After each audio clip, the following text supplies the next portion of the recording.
save all the good stuff for the show, Matt.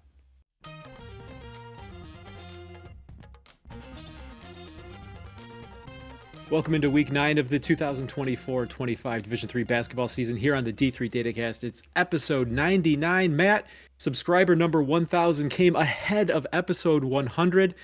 An important milestone for us to reach. Super excited. Thanks to everyone who has subscribed to the YouTube channel. Matt, unlimited. Our future is unlimited here on the D3 Datacast for the Wizard and I. It's great. I'm glad we can get that promotional tie-in. Thank you very much, Zach, for doing it. But thanks to all the viewers. We do this for the viewers. We do this for the community. Division 3 basketball is fun. Thanks for getting us over that 1,000 edge. That was a goal of ours to hit this season. We did it here before the new year. So ready to roll with more content into 2025. Absolutely. We're starting a new week, but Matt, there wasn't a whole lot that was going on last week in terms of action. It was a slower week with the holiday. We had a solid 4-day break from Division 3 basketball, at least on the men's side. We had some time to reflect, to stop and think all that we observed through the first 8 weeks of the season, Matt. And as we looked back, we realized there's some things that we were wrong about. And so we're going to talk about that today. It's not that we want to be wrong. We don't try to be wrong. It just comes naturally. So we're going to go through some things that we were wrong about coming into the season, maybe some expectations we had or some preconceived notions about what we thought we knew heading into the season that in fact turned out to, maybe not be so true. Matt, the first thing I think that we were wrong about was we had a certain expectation that as we were evaluating the top 25 picture heading into the season, you as a voter, me as just a casual observer, but that there were a handful of teams really separated at the top. Right. So maybe you make a different decision about who you vote, 1, 2, 3, whatever. But it seemed like a lot of voters really had a similar group of, maybe it was 4 teams, maybe it was 5 teams, maybe it was 6 teams that were separated at the top from the rest of the top 25. We've got some logos here representing those. By the time we got the full preseason top 25 poll, Matt, really the top the number one votes on most ballots were split between Trine and Platteville, so you could call them maybe a top tier among themselves. But then, John Carroll, Wash U, and Christopher Newport were pretty solidly a top 5. And then there was a 6-team Trinity, Connecticut that was kind of hanging with that top 5 before we really saw a big tier break in terms of points.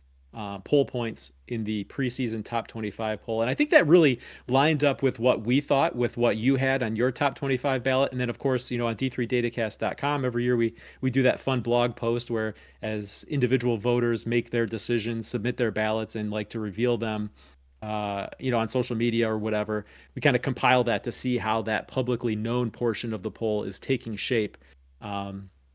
And I think for the most part, all of those publicly known ballots were really keying on, these 5 or 6 teams at the top of the ballot. There are a little bit more maybe disagreement on Trinity, but I think certainly with those 5 there, Trine, Platteville, John Carroll, Wash U, and Christopher Newport. Now, Matt, as we talk about this group of teams maybe not really separating themselves at the top from the rest of the top 25, from the rest of Division 3 men's basketball.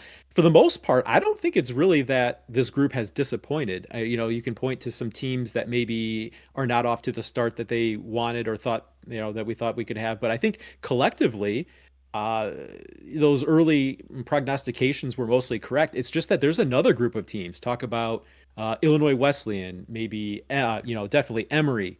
Wesleyan, maybe Tufts. We talked about the resurgence maybe of near the top of the NESCAC. There's definitely another group of teams that have joined this group that maybe we thought were going to be separated, as we were in that preseason portion of, waiting for the season to begin. Yeah, I think also throw in NYU and throw in Worcester. Certainly, I think those teams have been right at the top. But yeah, these 6 teams, these were my 6 top teams in my top 25 ballot in the preseason. They were the same 6 in the top kind of tier of D3hoops.com's. But yeah, you're right. They haven't separated themselves. And I think John Carroll and Christopher Newport are maybe 2 teams you can point to that have maybe dropped out of this top group from how they've performed so far the season today. At least my opinion of them hasn't been quite as high. Of course, John Carroll had the injury to kind of an All-American type player, Luke Chacon, so they're trying to adapt to that. But the rest of these teams, yeah, they have been good. They just haven't separated themselves from that mix. And when you're looking at a preseason ballot, you're trying to figure out, okay, which teams do I think are good and how much confidence do I have in them? And one way that I have confidence as a voter in the preseason ballot is who was good last year and returns a bunch of players. And those are the teams that I group to the top. And I think other voters group to the top, not necessarily saying that they will for sure be those good teams, because we've seen that they're not necessarily the best teams, but we had confidence that they would be good teams, or at least we felt like we had confidence. But yeah, you're right. I think there's a bunch of other teams mixed in that group. You probably have like maybe a good half of the top 10 here, top 8 or top 10, with some other really good teams mixed, but there's not really a big tier break between these teams and others. So yeah, I think these teams got a lot of preseason publicity. A lot of these teams are still good, can make a lot of noise. We could very well see all 6 of these in the NCAA tournament for all we know. But I don't think these are the best 6 teams right now in college basketball. We thought they were heading into the season, but of course stuff happens. Games are played. That's what we love to watch. And we've gotten a bunch of other teams mixed in there at the top as well. And as a fan, this is a great thing to be wrong about. This is another season like I think we saw a year ago, where you've got really a pretty big group of teams where if you say, hey, make a list of 10, 12, 16 teams, and you're like, any one of these teams could win the national championship, you're like, yeah, okay.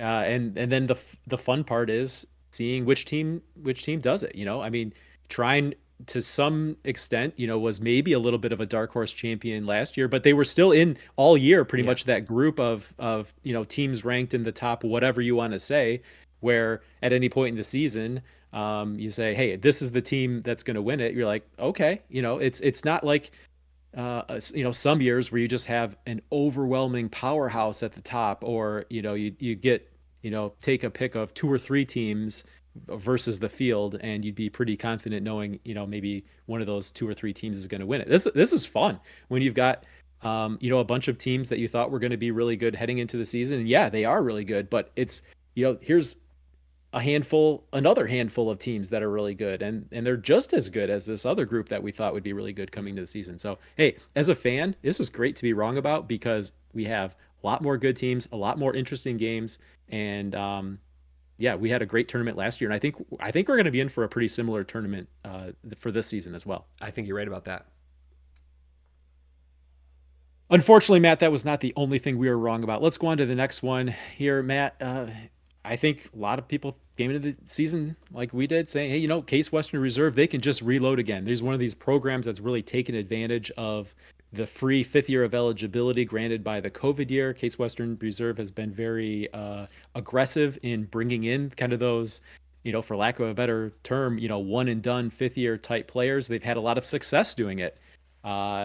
This year is a little bit of a different story. So to think that, oh, they've done it the last couple years, they can just do it again. They've got that proven formula, something that works for them. Maybe it's not for everyone, but hey, it's something they're doing. They've had success with it. They're, doing it again this year. Just, roll it out with a new group. But, it's been a different story, Matt. A bit of a struggle. Certainly, this year, Case Western Reserve, as they have been, much better offensively than defensively, but in the aggregate, it's a much different story when you're looking at overall adjusted efficiency margin and where they rank in the overall national picture. Yeah, in Case winning the last 2 UAA conference championships, that's a league where it's really, really hard to win one championship, much less 2 in a row, and they've done it with some of the same players, but some different groups of players those 2 seasons. Like you said, some 5th-year players coming in. You always know they're going to have some players leaving. Are they going to get that next group in this year? Just sitting at 4 wins and 5 losses so far in the non-conference schedule. They had 5 losses all of last season, and so it's definitely been a different start. And like as you said, in the aggregate, just overall, they've fallen to number 150 by our computer efficiency ratings. Last year, they were number 28, and that was actually pretty low on them, number 28. I think a lot of, in the top 25 poll, they were kind of ranked higher than that all season. Maybe even like Massey ratings, they were ranked higher than that all season. So it's been a big drop for Case Western Reserve. So far, it has not been just that reload and recycle. That is a good program. That's a good coach. I think they're going to still continue to build as the season goes on, but that's just such a difficult league in the UAA. They're sitting at number 150 in the computer ratings, as I mentioned. Everyone else in that conference is in the top 100. So they're right now, I mean, that's such a good league. They're right now sitting at the bottom as far as what they've done in kind of the pre-conference season portion of their schedule. And we'll have to see what they're going to do in the conference play. That's going to be a tough league. It's a tough travel schedule. They're probably going to get some wins, especially at home, but they might take a lot of losses in the UAA too. And right now, they're not the same team that they were the last couple of seasons. They've been, 2 or 3 tournaments in a row. It's going to be hard for them to find that this year. I think Case Western Reserve so far has not reloaded, and I think they're definitely not in the top 25 mix. We'll have to see if they're going to end up maybe even at the bottom of the UAA this season. And in recent years, there's been plenty of space in the tournament fields for the top half of the UAA. But Matt, you look at where Case Western Reserve is right now, and just where the rest of that league is, as you noted, everyone else ranked in the top 100, and that's a tough hill to climb to try to get one of those top half spots. That'll likely put you in position for an NCAA tournament bid. Of course, we'll have to see how things shake out differently, or maybe not shake out differently with NPI making the selections versus the old regional ranking criteria system. But yeah, safe to say with five losses already on the board compared to 5 all of last season, Case Western Reserve not sitting where they want to be, and not where we've used to see them operating, much like they have in recent years with the transfers. It's kind of makes it even more impressive what they've done, Matt. It's not just something. It's not easy just to reload. It's not an automatic. It's not a given. So, a lot of ways to go here, but we'll see what happens with Case Western Reserve the rest of the way. Matt, another team we were wrong about. The Yeshiva Maccabees. We thought they would be significantly better than last year. I think you can look at the numbers and you can see some improvement, but maybe it's not exactly the step forward that we expected. They were my pick as a team to outperform or overperform their preseason projection, and I think they're on pace to do that. We'll look at some numbers here, but maybe not by the kind of margins that we were both expecting. Yeah, they were the type of team last year was more average in the Division III landscape. And as every team does, they're going to lose some seniors. But I felt like they had a key core of players that was all returning this year. And then we heard of getting healthier. Getting healthier. Right. And a couple of transfers maybe adding into the mix that was going to maybe add some size. And I think we expected Yeshiva to take a pretty big jump forward. I think they are better this year. They're also playing a really tough schedule, so sometimes it's hard to see exactly how much better they are, but in their most difficult games, it seems like they're getting pasted. But I was kind of expecting them to take a jump into that top 100 type zone, be talking about them as one of those kind of quote-unquote good teams. Like, just my really loose definition for who's a good team in just a really general sense is like a top 100 type team. Right now, I don't think Yeshiva is that. I don't know where Massey Ratings has them or Jacob Schauer has them right now, but just at our efficiency ratings, 137, it's like, yeah, pretty good, a little bit better, but not exactly what I was expecting. Just a plus 4.8 overall efficiency margin. The defense is actually a lot better, but the offense isn't better than it was last year. That's kind of the biggest surprising factor to me, is that the offense is not clicking like it was last year.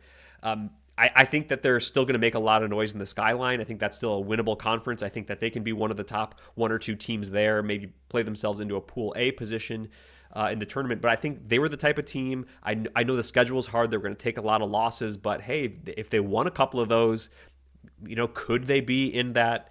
They had the schedule that could have put them in the at-large bid Pool C type mix had they been able to win some of those games. And so far, they have not even been competitive in those games.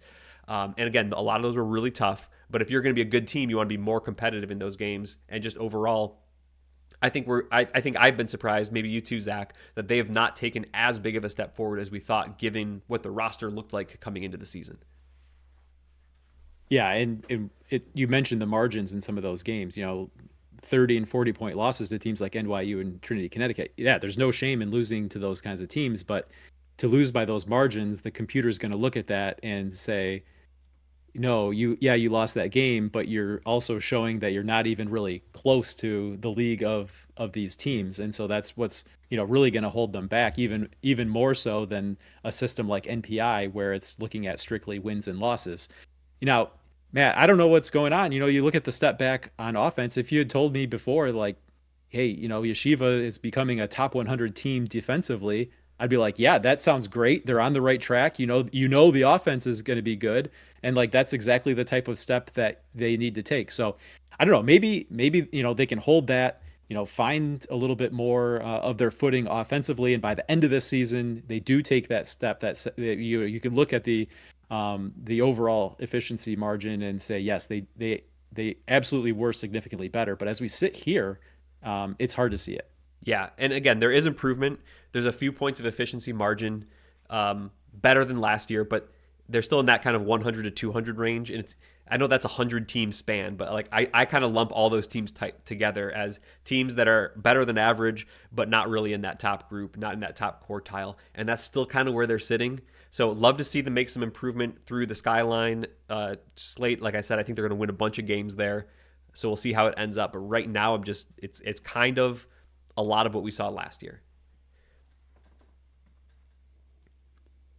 Okay, Matt, we put out an episode. Our week 1 episode was all about bold predictions and hot takes. We're going to start with one of yours here, Matt. Your bold prediction was that neither Hampden-Sydney nor Guilford would make the NCAA tournament. I think the jury is still very much out on what Guilford's tournament hopes may be, but I think we can say right now that Hampden-Sydney, I don't want to call anyone a lock. They're not a lock, but what we've seen from Hampden-Sydney is clearly NCAA tournament worthy. Yeah, right now Hampden-Sydney is sitting at number 11 in the efficiency ratings overall and number 7 in NPI. That's entering play on Sunday, but they'll kind of hold pretty close to there. So Hampden-Sydney's looking strong. The NPI computers, our efficiency ratings computers, thinks Hampden-Sydney is like a second weekend viable team right now. I think that they're looking really good. I'm probably, if I got one thing wrong in this episode, it's definitely that it was the Hampden-Sydney missed. It looks like I think they're going to win enough games in the ODAC that they're going to be in the Pool C mix. If they don't win the Pool A outright, I think Hampden-Sydney is probably looking more likely than not to make the tournament at this point. Like you said, nowhere close to a lock yet, but they're looking very strong. Guilford, on the other hand, they're the other ODAC team that made the Final Four last year, along with Hampden-Sydney. I think they're on the outside looking in right now. Our efficiency ratings have them number 85 overall. NPI has them really close to that at number 81 overall. That's not going to get you into the tournament. Still lots of time for NPI to change, but they're going to have to play a lot better than they have to get some of those wins in ODAC play to build that NPI resume. They're 7-2 overall right now, not really in the Pool C race because I think the schedule hasn't been that strong. Their 2 best games, I think, are the games that they've lost, and their 7 games were all the winnable games. The schedule is going to get a lot tougher than that when you play your ODAC schedule. So I think Guilford right now, probably on the outside looking in, they can play their way in, but I don't see that right now. They're not playing like the type of team that is going to get themselves into the tournament as we stand here at the end of December. Well, it's one of the, top 3 or 4 conferences that you want to be in to be able to have those kind of games that give you the opportunity to play your way in, to show that you're capable of winning some of those games against other tournament quality teams. So a lot of opportunity ahead for Guilford.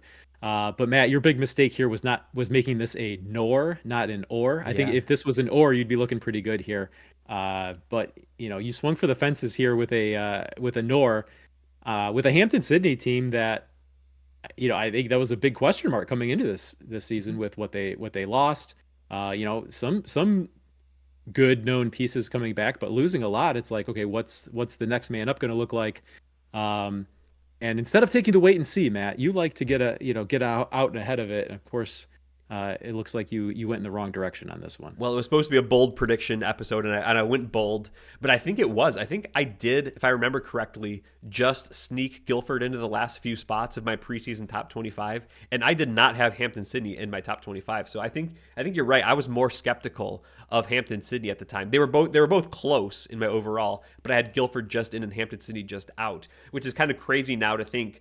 However many weeks we are later, like 6 weeks later or something like that, and it's completely flipped. Hampden-Sydney is still looking like, maybe a top 10-ish type team in the country, and Guilford, is maybe not on the radar quite as much anymore. It's one for me to take the L on here, Matt. We did our way too early conference champions draft, and with my first overall pick, I took John Carroll. I believe my direct quote was something to the effect of that I would be shocked if someone other than John Carroll won the OAC outright. Of course, our contest does give credit for co-champions, right? So for me to lose out on the point here, John Carroll would have to not even get a claim of a shared title. Early, in the preseason section there, leading up to the season, I would have been shocked if John Carroll wouldn't claim at least a co-championship. But Matt, I would no longer be shocked. So hey, I'm not writing off John Carroll, especially hey they just recently got a great win down at Hampden-Sydney. We talked about Hampden-Sydney. So they've shown even with the injury to Luke Chacon that you mentioned earlier, that's really changed the outlook of their season, I think. So I'm not writing them off here, Matt, but I would no longer be shocked if someone other than John Carroll won the OAC outright. Yeah, that looks like a race right now. John Carroll's 1-2 in conference. They can still win it, but they're behind some teams now. It's Mount Union, it's Muskingum at 3-0. Those two teams, and then it's Otterbein and Heidelberg at 2-1. I think the road is still open for John Carroll. They've lost Luke Chacon. They're trying to find themselves without him. I think even though with him, he went down in that Johns Hopkins game. I don't know that they were going to win that game even with him if he played all 40 minutes in that one. It could have gotten tighter in the second half, but Hopkins looked really good. I don't know that even out of the gate that John Carroll was exactly the team we thought that they could be this year. I don't know. That's a little bit of speculation as well. So I think maybe the OAC, someone could have bitten them, but now they look like a completely different team. And I think that conference is going to be fascinating to watch every week. They're going to have a bunch of good games because there's a bunch of teams in that mix right now, and there's going to be a lot of muck to wade through for John Carroll if they want to get up there. They're going to have to beat Otterbein. They're going to have to beat Heidelberg. They're going to have to beat Mount Union. They're going to have to beat Marietta. They're going to have to beat Ohio Northern. There's a bunch of just good, solid teams in that conference right now. I don't think they have the top-heavy teams that we thought they had last year, but there's just a bunch of good quality programs in that kind of like top 100 area mix. And it's going to be tough, even a good team like John Carroll, to now make up ground and win that league. They could, but it's going to be a race right down to the wire, I think. Absolutely. And you mentioned Ohio Northern too. We got it's probably, Matt, it's legitimately probably a 6 or 7 team race right now when you look at it. And maybe that works to John Carroll's favor, right? They're gonna take some more losses than maybe we figured, or I figured when making them my first pick in our conference champions draft. But the way that the whole race is shaping up, there's gonna be a lot of teams taking a bunch of losses, and so maybe that helps keep John Carroll in the picture, and so that they can claim at least that shared championship. So again, not writing them off because hey, if you can go down to Hampden-Sydney and get a win down there, like you're going to be competitive in any OAC game, or can be competitive in any OAC game they're gonna play there. No matter who out of that 6 or 7 team, mess of a mix is truly the best or second best team. But I I would not be making that pick with my first pick if we were to redo this draft right now. I would no longer be shocked if John Carroll finishes an outright second, third, fourth. Yeah, and it's too early for panic for them. But at Sure. 1-2, their margin for error is going to be is rather thin. Not razor thin, but they're not going to want to take too many extra losses. I don't think Muskingum's going to run the table. They're 3-0 right now, but you're not going to want to get too far behind Mount Union. You're not going to want to drop too many extra games to Otterbein or Heidelberg or Marietta or whoever you have, because those losses are going to add up and you're going to lose on your opportunities to make up that ground. So the margin for error is already a little thin. It's going to be a fantastic race, and I'm excited to see it. I'm just glad I don't have a horse in that race, because that's going to be a stressful one for all teams involved. Add a little spoiler or a preview of coming attractions, Matt, about the first of the year. We really like to dive into some of the conference races, use the computer ratings to look at like what are some of the best conference races going to be. And I think maybe we'll do that show for next week. And you look at how the OAC is stacked up, and good chance they're on that list. So stay tuned. That's always a fun one to take a look at as we really shift into January and the conference races really come to the forefront. Okay, Matt, there's a big one here we got to talk about. And this is another one. This is squarely on your shoulders, because I'll say this. I think you were wrong to make this your hot take from the very beginning, but you said back in that bold predictions and hot take episode, you said the CCIW will either have one nationally relevant team or they have none. So here we've got the slide. We've got it set up here. I'll give you the opportunity, however you choose, to address this on the list. Yeah, look, I think the CCIW is good. I think they have good teams. I think almost anyone in that conference can beat almost anyone else in that conference, and the top teams can compete with anyone in the country. But my mistake here, what I was wrong about, is that I didn't just say, I should have just put the text on the slide. It should just say, Illinois Wesleyan is the only whatever top 20 contender, Sweet 16 contender in this conference. The coaches had come out and voted, and it was really tight with Illinois Wesleyan and Carthage. Like, they almost split the votes. And I didn't see it then. I don't see that necessarily now. And I think the coaches are voting you close, either because you're both not there or the coaches are wrong, right? And I thought the coaches were wrong. I thought Illinois Wesleyan was good. I think Carthage was in that next group out. I think that's still the case. I think whoever it is, North Central, Carthage, Augustana, I think they're good teams. I think you could see 3, maybe 4 teams from the CCIW into the tournament. I think a bunch of those teams that get in probably won't make it out of the first round. And I'm probably digging myself a deeper hole when I'm saying this. But I think, again, when you're talking about teams that are going to be in position to probably host, I think that's Illinois Wesleyan. The teams that I think are going to get through, you're going to pick as like who could go to the Final Four. I think that's Illinois Wesleyan. I don't think we're going to be filling out our brackets and going to be picking Carthage all the way into the Elite Eight or something like that. We'll have to see how it comes out. They have plenty of opportunity to prove themselves worthy of that. I think they're good. I'm currently not voting them in the top 25. I think someone could have them in or could have them out. So to me, this is still, I think I have not missed this one yet. I think I'm still in contention for getting this bold prediction correct, or this hot take in a way that I'm not really in position to get the Guilford Hampden-Sydney one correct.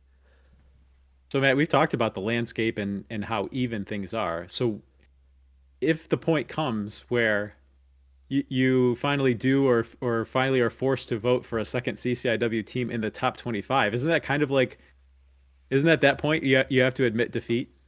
Because if you're getting voted in the top 25, no one should be surprised then if you make a run to the second weekend, right? Yeah, I mean, are they the number 25 team for 1 week and then they fall out? Like, did I get this wrong then? Not necessarily. I don't know. It really comes down to where they're at the end of the season and where they are in the bracket. If you're okay, all right. So along the way, you might be right, and then you might be wrong. You feel like you're right, and then there could be a point where you're voting for a second CCIW team, and that at that point you're maybe wrong, but you still could be right again. Is that where we're going with ultimately this? We'll be right by what we know about these teams. Hold on. Wait, you're March saying 3rd. You're saying we. No, what we know about these teams at the end of the season. That's when we know if we're right or wrong. It's not necessarily around the way. Like, if I think today, don't drag me into this. No. This is my take. It's not your take. But if tomorrow we suddenly thought, oh, Carthage is like the number 8 team, but then they lose a bunch of games and they're all of a sudden not the number 8 team. Like, I wasn't wrong and then right and then wrong again. It's like it'll ultimately be settled when it's settled. Okay. All right. So you still want to say that the CCIW coaches were wrong? The CCIW coaches were for sure wrong when they put that poll out. It should have been like Illinois Wesleyan 8 first place votes and like almost no one else any first place votes. So then since that time, we've seen Carthage go to Bloomington and beat Illinois Wesleyan. That was a borderline bad loss for Illinois Wesleyan. Yes. Okay. Yeah. But the coaches were wrong. Coaches were wrong. Yep. They can write me letters if they disagree. I just want to give you all the chances possible here to clarify, to be crystal clear. Right? Yep. Okay. The coaches were wrong in that their separation between those two was not larger. Okay. Cool. So just to be clear here, the thing you were wrong about was your phraseology. The way you phrase this is what you were wrong about. I mean, the phrasing is actually correct. Like, the phrasing is correct in what I meant. Yeah. My mistake was that I overestimated people's comprehension of this, I think. Well, we talked about the or versus the nor in the other one. Here you did use the or. Yeah. Right? So 1 or 0. If it's 1, not 2, it's not more. If it's 1 or 0, 1 is true. 0 is also true. Yes. 2 or 3 or 4 or 5 would be untrue. Yes. Okay, Yep. got it. All right, Zach, let's take a look at how we did in our pick slate last week. First game was Redlands. They were 8.5-point favorites versus Hampden-Simmons. Hampden-Simmons does cover this one. This was an 8-point win for Redlands, so it was a 1-point cover for Hampden-Simmons. Zach, we both get that pick by the skin of our teeth. Bethel played Augustana. It was Augustana that was 6-point favorites. They won this game handily, and we both get the points there for Augustana. Mount Union and Ramapo played to a 1-point game, Zach. That matched the line. And so we pushed that one for the second time this year. No points awarded in that game. The computer wins. Computer wins that one. Yes. Mary Washington, 5.5-point favorites versus Gettysburg. This one was a little bit of a head scratcher that Mary Washington was the favorite by so many points, and yet they won that game by a solid 10 and covered. We both missed that one. And our D3 Datacast game of the week just wrapped up as we record here on Sunday night. It was a 9.5-point favorites for Keene State, and we thought that was just too large. But UW Oshkosh won that game outright by 29 points at home. So, Zach, we both get that pick there. Last week, we both go 3-1-1. That brings your total up to 16 correct, 22 misses, and 2 pushes. And I am just ahead of you at 20-18-2, finally over 500, with you on my tails by about 1 week's worth of picks. So let's go into this week's slate and see if you will continue to make up ground.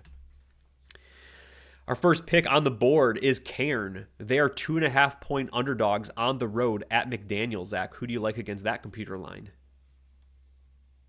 I like the improvement in this Cairn program, Matt, but we're past the 8-game mark, so the computer should be taking into account everything that it knows about this Cairn team and nothing about any previous Cairn team. But still, I think the upward momentum is good. Give me the 2.5 at McDaniel. All right, I'm going to go against you on this one, Zach. I'm going to pick McDaniel, the home team, to win by 3 or more. They're going to cover this spread. They're going to give the 2.5 points, and they're going to be just fine in doing that. The second game is Hamilton. The computer has them 3.5-point road dogs at Stevens. Who do you like against that line? Matt, I'm going to take the points here. Again, we've talked about Hamilton. We've talked about the NESCAC in recent weeks. I'm going to I'll take the 3.5. Hamilton, the computer likes them defensively. Stevens has some talented players as well, but in a resurgent NESCAC season here, give me Hamilton as one of those teams that I think is kind of laying in the weeds here in the probably a tier 2 of the NESCAC behind maybe like a Trinity Tufts and Wesleyan group. Yeah, this line's maybe a tad larger than I want it to be. I'm going to go with Stevens. I would have liked this line a little bit more at 2.5 than 3.5, but I'm going to go with Stevens to cover the 3.5 points at home. I'm feeling good about them, though. I'm thinking we can roll with Stevens here. Game number 3 is a great cross-country matchup. Swarthmore travels all the way out to Pomona-Pitzer. I believe this is a true road game for Swarthmore. It's a 1.5-point line in favor of Pomona-Pitzer, Zach. Who do you like? Yeah, Matt, give me Swarthmore. I think Pomona-Pitzer has been a little bit of a disappointment for me so far this season. Give me Swarthmore on the road. All right, Zach, I'm gonna take an opportunity again to go against you. I'm gonna take Pomona-Pitzer. I think I'm just always skeptical of these cross-country games. Our team's just completely prepared to play them or not. This is going to be happening on January 3rd. Pomona-Pitzer at home is who I'm more comfortable. Let's go with Pomona-Pitzer there. We get a WIAC conference matchups here. This one was maybe in contention for game of the week, but I think we went with a good pick as well. This is UW-Platteville, 1-point road favorites at UW-Stevens Point. Zach. Yeah, I'm going to defer to the defending champ here until otherwise, until I'm given reason otherwise. But of course, Matt, Stevens Point's been really, really good so far this season, and they were the team in conference that gave Platteville trouble. I think those two factors will really have Platteville dialed in for this one. Coming off a 40-point win against Bethany Lutheran. Man, I think Platteville is playing good ball right now, and I think they're out to prove that they are still the WIAC favorites. Give me the Pioneers. All right, Zach, I'm going to make it 4 for 4, going opposite of you in this one. I'm going to take Stevens Point because I'm going to take that same data point of the Pointers beating Platteville twice last year. I'm going to go in the opposite direction. They had Platteville's number last year when Stevens Point was only so team. I think this year, I think they're a legit good team. And if they have Platteville's number and they're a better team, I think that they can cover the computer line. I think that's maybe a better matchup for the Pointers than the computer knows. And I'm going to say UWSP as the home dog. Probably just they're going to have to win this one outright to cover, and I think maybe they do that. So that takes us to our D3 Datacast game of the week. It's Trinity, Connecticut, one of these teams that we talked about having a great season, but they're going to get a pretty good test here in Babson. It's on the road. Trinity is on the road, but they're 5-point favorites, Zach. Who do you like in this matchup? Yeah, the analysis is easy for me here, Matt, with Trinity. I've been scared off by some big numbers in previous weeks with Trinity picks here. You know, they fooled me once, they fooled me twice. Five is not a big number. I think the lesson I've learned is that Trinity is really good and there is no number too big.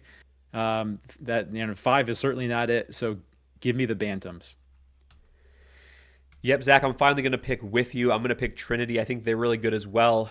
Babson is one of the best teams in the NUMAC. I think they're right there in the NUMAC race, but Trinity is not only looking like one of the best teams in a resurgent NESCAC, but they're looking like maybe one of the best teams in the country again this year, after, of course, going to the Final Four last year. So I'm going to pick Trinity. I think they can cover the 5 on the road. We've seen them put up some huge numbers. This is, one of the better programs they've played, so we'll see them doing it against a really good team. But I think that they can cover that 5, and we'll see if the Bantams can roll. All right. That should be good, right? Yeah, it should be good. All right, I got a lot of edits. All right, Zach, we got a mailbag today. We do. We've got a good one here, Matt. We're starting off with this one from John Gleich. Left this as a comment on last week's episode on YouTube. Would love to see if there's any correlation between efficient O or D and pace. Wisconsin Stevens Point is number 402 in pace, just outside the top 5 slowest teams. Does this correlate to better D? Or is it unrelated? Matt, of course, we took a look at some of the top 10 offenses by the computer efficiency ratings, the top 10 defenses. And then we also, just for fun, not that it really factors into how good or how successful a team is, but we looked for fun just to see who plays the fastest, who plays the slowest. And during that time, we talked about some of the observations we saw, and then you've talked about more historically how you've never really found a correlation between pace and overall efficiency. But good follow-up question here from John about pace and specifically being efficient offensively or defensively rather than just kind of in the aggregate for the total adjusted efficiency margin. Yeah, so I went ahead and I just plotted this out so we can see it. It's going to be kind of messy, but there's orange and there's blue here. The vertical axis is your efficiency margin, either on offense or defense. Blue is offense, orange is defense. And then the horizontal axis is the team pace. So slower teams on the left and faster teams on the right. And as you can see, it's just kind of scattershot. There's not much correlation here at all. If you do run like a linear, try to linearize this and put like an R² value on it, the R² between tempo and offensive efficiency is 0.007. So like almost no correlation between tempo and offense. Defense, it's a little bit higher, but still really low. It's 0.035. So both of these, I would say it's basically no correlation. But to whatever it exists, it's very slight on defense, and it does favor the slower teams. But it wouldn't be high enough that you would say it's like very predictive at all. So basically no correlation between your speed and how well you play either on offense or defense. I don't have a graphic of this here, but if you just try to correlate a team's offense and their defense together, then that has like a 0.20 R². So there's a stronger correlation. That's the better predictor of the offense is knowing their defense. It's still more randomness than just that, but this has basically no signal involved in it when you're just looking at pace versus offense or defensive quality. Yeah, and I like this question. I was trying to think through it kind of just logically, like what it would mean to be good offensively or defensively, and to play fast or to play slow. I think the plays fast, good defense, like I think Redlands is the team that comes to mind, but I think it's not necessarily that they play fast. It has more to do with I think you probably have to look further into something like turnover rate, right? Because Yeah. they're Yep. successful because they force you into a bunch of turnovers, and that leads to very quick possessions on your part, which just makes for more possessions per game, right? Yes. So And a turnover is by definition good defense, 0 points scored in that possession for the offense, and it probably tends towards an easier basket on the other side on average. right, right. So you watch a game and they're definitely trying to pressure you, force you into a turnover, but they also can, get back into play some half court defense as opposed to maybe like, you know, a system team where they're maybe a little bit less Yeah. willing or less able to play that half court defense, and so it's leading to a quicker shot. Yeah. Of course, that's going to slow down maybe a Redlands compared to a team that's just going to be running back and forth. But if you look at tempo numbers, Redlands comes out very fast, Yeah. but they also come out with a a defensive number that is more on the efficient side. Um, but I think then on the other side, I think about a team like Randolph-Macon, who always has one of the slower tempos, but is very good defensively. If you can force a tough shot, rebound the basketball, and just play a style where there's fewer possessions per game, that's going to be to your advantage as well. So I think there's like certain ways, if you are a faster team, there's certain things you're going to have to do um, to be better defensively. So I'm not surprised that there was maybe even just like a slight correlation between those two. Um, but who knows? Very interesting overall. Yeah. Yep. All right, excellent, Matt. Here, who's one non-top 25 team you guys like to get an at-large bid? Also, what changes do you think teams will make to their scheduling to improve their NPI? And then, what's the best D3 gym you've been to? Trying to find the nicest ones in the country. Zach, you had Those- picked out a couple of teams. Yeah, I was looking at a couple teams here that caught my eye. And listen, we're first year of NPI. It's a little bit of a learning process, but a couple teams that caught my eye that are currently outside the top 25 would be Denison and RPI. They're both pretty solidly in a projected field based on where NPI stands today, and I think they both have favorable situations as they head into conference play, where they should be favorites in most games. I think in the with Denison, there's Worcester standing in the way, but hey, those are Yeah. games that if they lose are not going to hurt them as much as dropping some other games. And should they get a win, get two wins, those are going to be really good wins on their resume.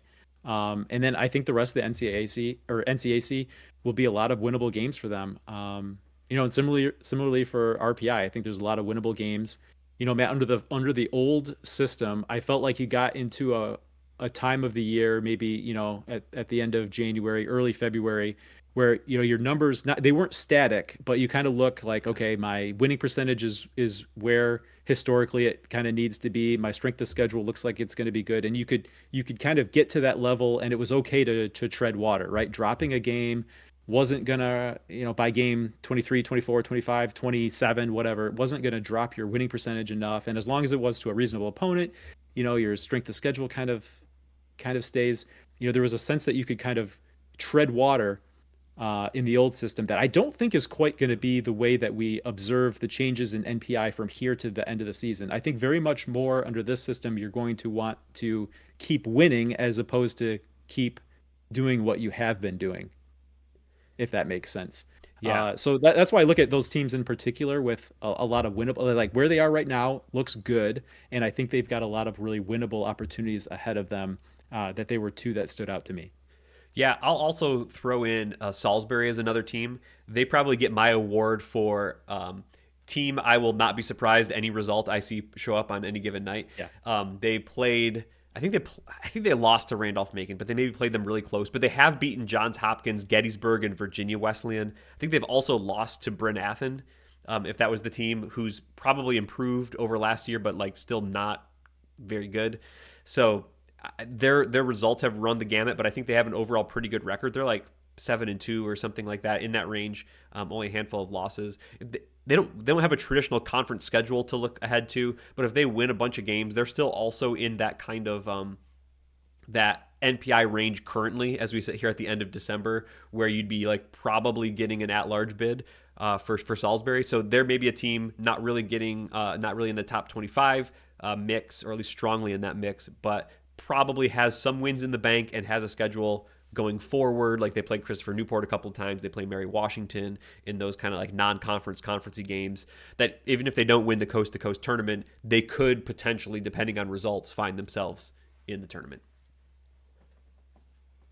Okay, Matt, as you're observing the early NPI landscape here, do you think that there are any changes that you foresee that teams might make for scheduling to improve their NPI?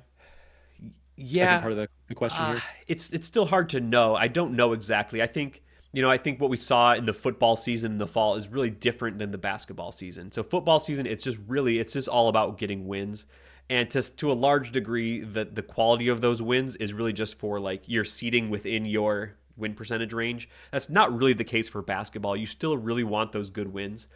I think teams from the top conferences will maybe not always be searching for other top teams from around the country. I think if you're in the UAA, you can probably get most of your NPI value if you're going to win a bunch of those UAA games.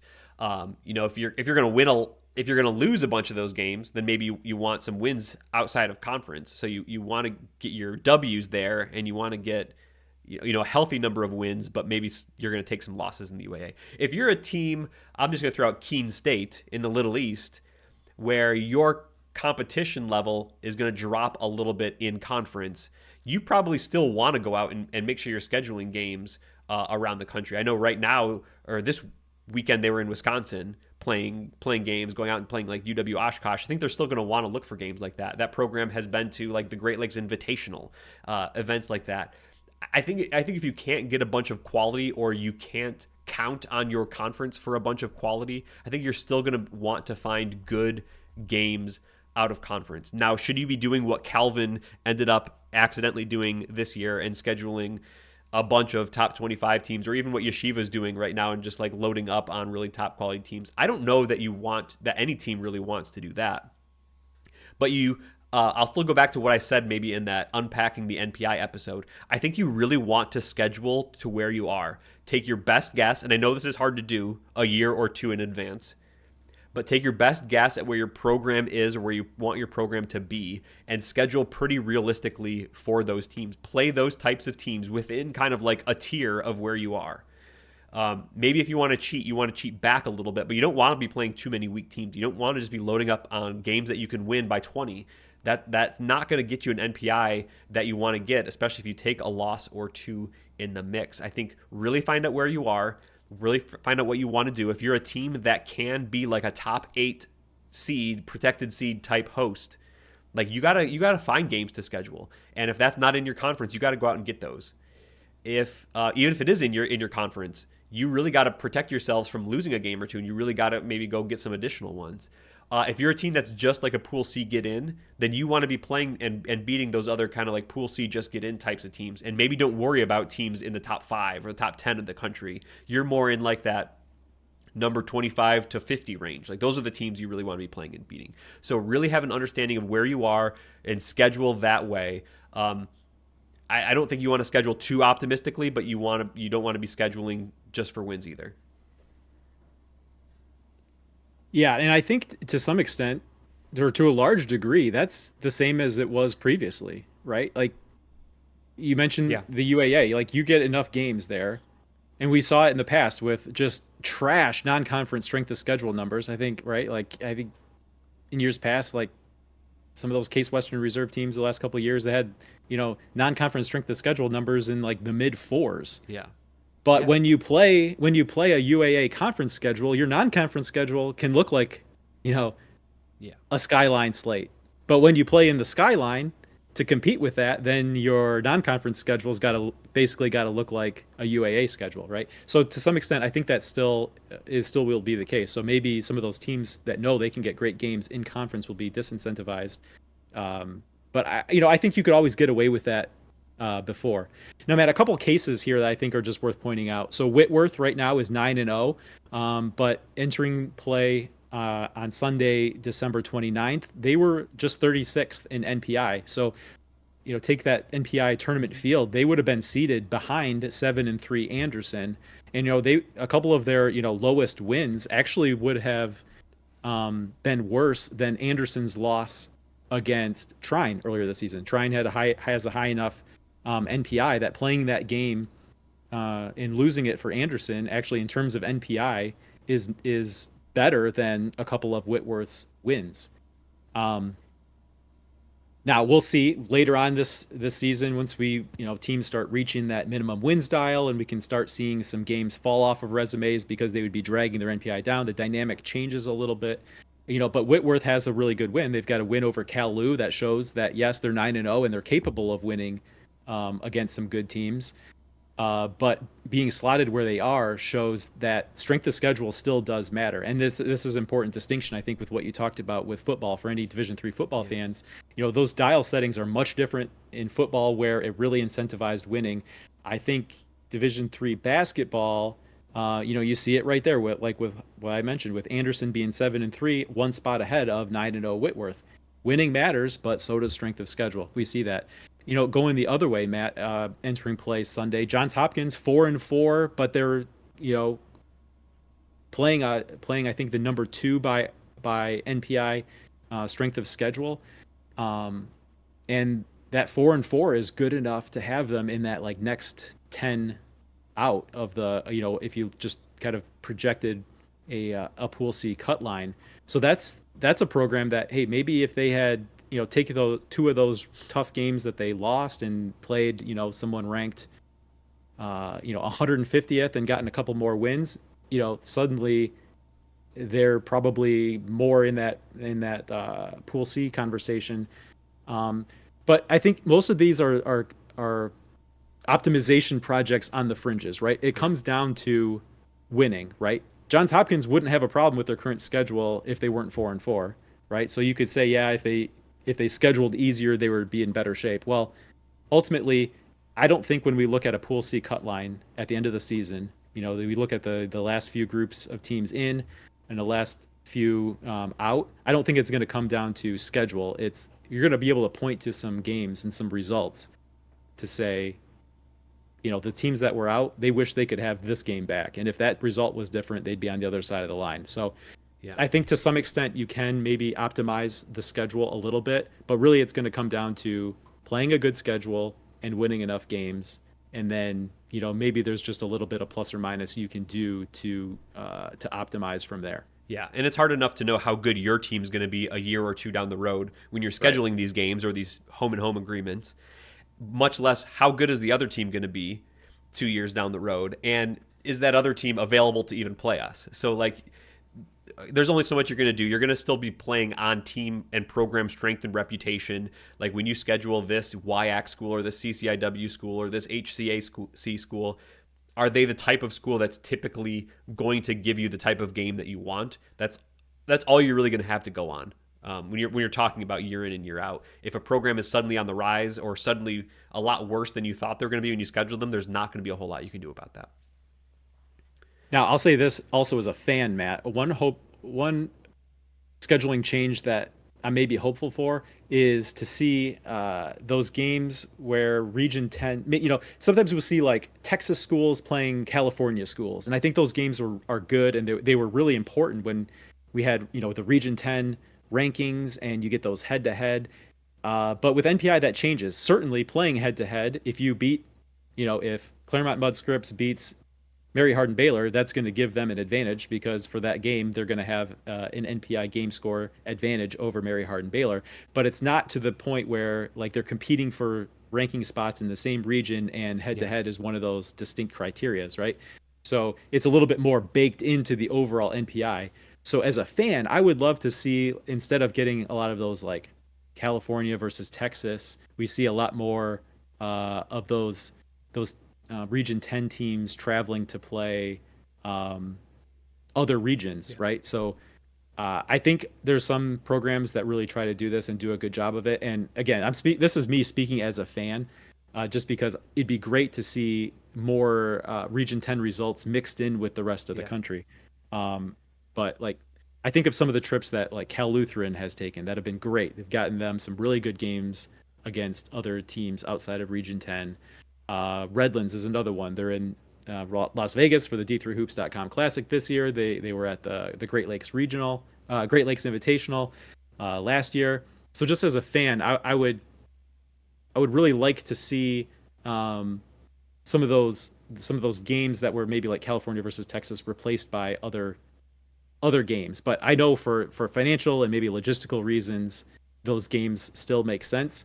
But without like the old system where those head to head inside of Yeah. Region 10 regional rankings make a big deal or are a big deal, that selfishly I'd like to see it translate into some different type of matchups. Because I think really NPI works best when we have A lot of results, a a lot of lot of mixing. interconnection between teams and between regions and stuff like that. Yeah. Let's All just right. quickly talk about gyms. I think three of the best. If I mean three right in our conference here in MIAA. Zach, Calvin, Hope, and Shrine. I think have very nice facilities, very nice gyms, great places to watch games. Three of the best that I've been to. Another very good one that I've been to this year was the Shirk Center at Illinois Wesleyan.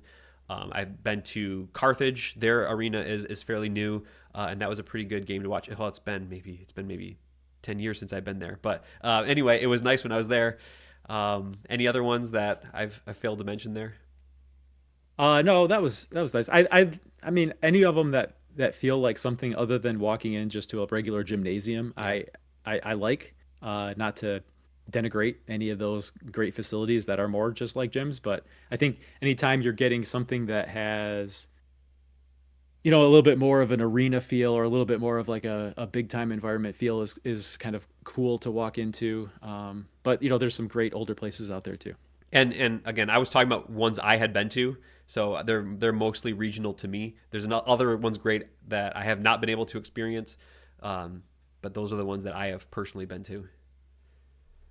All right, Matt, got another one here from Sideline Club Hoops. Can we get a UAA power rankings and UAA Player of the Year power rank for the mailbag? So let's start off with UAA power rankings, Matt. I think one or two.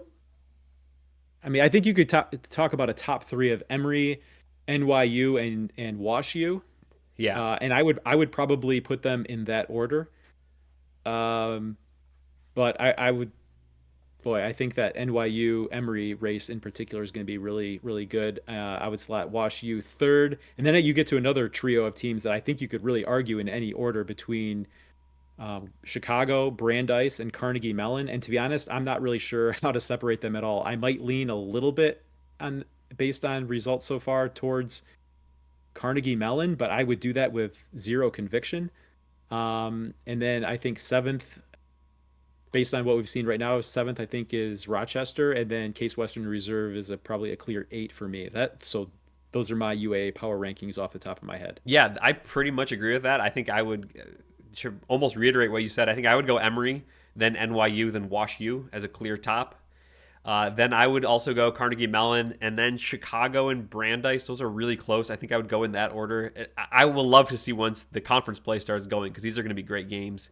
And then yeah, Rochester 7, Case Western Reserve 8. So that would be my UAA list right now, which is not exactly in lockstep with what the computer says right now, but it's as like a groups of teams is probably what they're saying. And in terms of player of the year, Matt, I will admit that I haven't put a lot of thought. We've talked about, national player of the year. We've talked about Jair Knight being in that discussion. So I would have to defer to him as maybe a player of the year leader in the UAA. But I tell you what, I think when you get to those conference awards, probably what happens in conference play Yeah. um, takes on greater importance. So we'll see.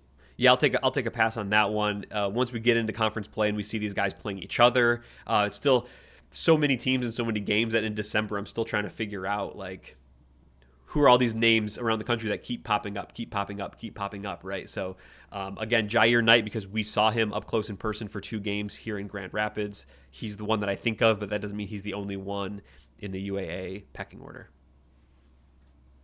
Here, Matt, this will be a quick one from Todd Clevenger. Will end-of-year conference tournaments count toward a team's final NPI ranking?